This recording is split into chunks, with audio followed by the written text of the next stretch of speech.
C.S. Lewis's The Problem of Pain examines perhaps the most challenging philosophical question for any worldview. Why does suffering exist? Lewis sets his outlook in this text within the Christian paradigm, but still is open-minded ideologically and anticipatory and responsive to counter-arguments. He even extends some liberty to consider scientific advancements when considering certain questions, such as the nature of human evolution and progress, animal sentience, and the like. I enjoy how this book is structured. Lewis lays out 10 chapters which follow an engaging order. Another thing I like is how Lewis includes a quote before each chapter to set the tone. A few of my favorites included quotes from Pascal, Thomas Aquinas, Thomas Traherne, and Aristotle.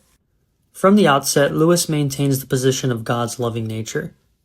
Lewis writes, "When Christianity says that God loves man, it means that God loves man, not that he has some disinterested, because really indifferent, concern for our welfare, but that, in awful and surprising truth, we are the objects of his love."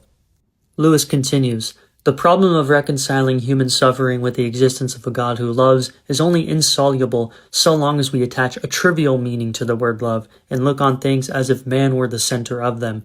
Man is not the center. God does not exist for the sake of man. Man does not exist for his own sake." Lewis challenges us to see humanity as creatures who by their very nature cannot be happy unless they live out what they were created for. Lewis also examines what sin really is, convincingly demonstrating how we often take too light a view of it. After all, one sin affected the entire creation. Thus, Lewis wants us to honestly assess our hearts and acknowledge our own depravity. However, in his concise refutation of Calvinism's doctrine of total depravity, he shows the other reality of how we also possess some degree of goodness, which, as Pascal thought, hints at our original nature. Of course, the problem of evil and suffering exists, but what about the problem of goodness?